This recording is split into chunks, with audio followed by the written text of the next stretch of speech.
Bonjour à tous, voici mon tutoriel sur le fonctionnement de l'application ClassDojo. Donc tout d'abord, pour utiliser cette application, nous devons nous inscrire.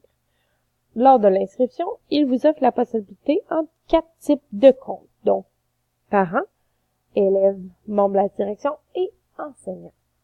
Je me suis inscrite en tant qu'enseignante car j'aimerais avoir la possibilité d'utiliser cette application dans ma future classe.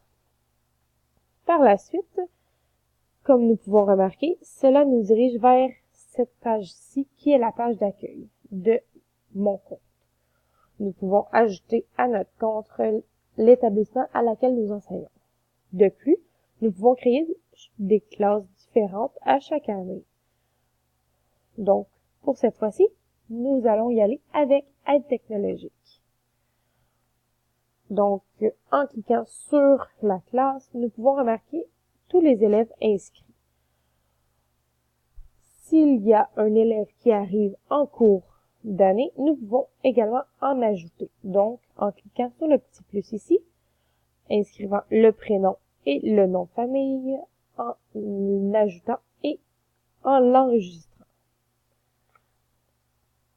Par la suite, afin d'attribuer des points, il faut cliquer sur toute la classe, si nous voulons sélectionner tous les élèves, ou si nous voulons sélectionner seulement quelques-uns, nous pouvons ici cliquer sélection multiple, ce qui nous permet de spécifier, par exemple, 3 élèves.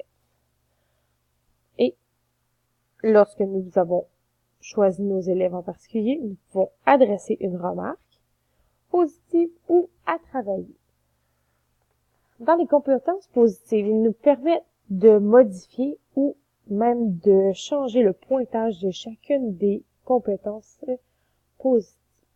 Je trouve pertinent qu'il est possible de les modifier car cela permet à l'enseignante d'impliquer les élèves dans le choix des bons coups et des compétences qui sont un petit peu plus difficiles. Donc, en impliquant les élèves, ceux-ci seront plus motivés à travailler ce qu'il y a à travailler et à continuer leur bon travail. Donc, par exemple, pour les 3 élèves que j'ai mentionnés, je pourrais mais choisir entraide, ce qui leur mettrait un point chaque.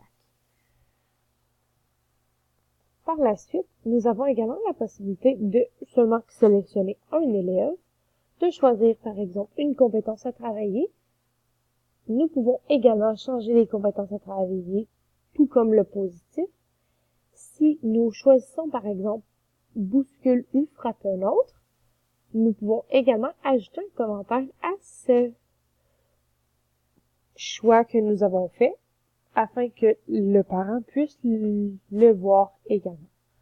De plus, je trouve pertinent de cette application qu'il y a les messages, donc messages instantanés entre le parent et l'enseignant, ce qui permet d'avoir une meilleure communication entre eux s'ils n'ont pas la chance de se rencontrer ou même de faire un suivi par rapport à un incident ou à des travaux qui sont demandés.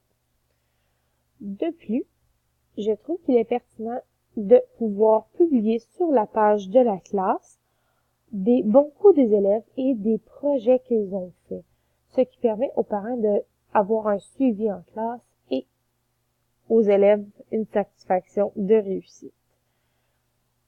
Donc, en lien avec mon intention pédagogique qui serait la gestion de classe à l'aide d'outils interactifs,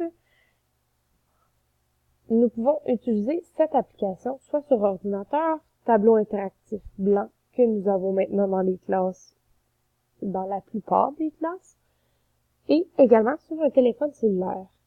Donc, peu importe où nous sommes, nous pouvons ajouter ou enlever des points à certains élèves si le fonctionnement est adéquat ou à modifier.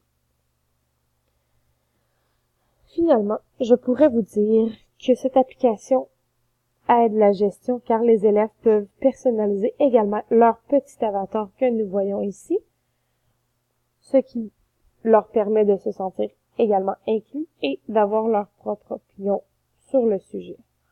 Donc, pour la prochaine capsule, nous pourrions voir les prochains paramètres les rapports qui peuvent en sortir de l'application, ainsi que plusieurs autres outils possibles. Merci de votre écoute et à la prochaine!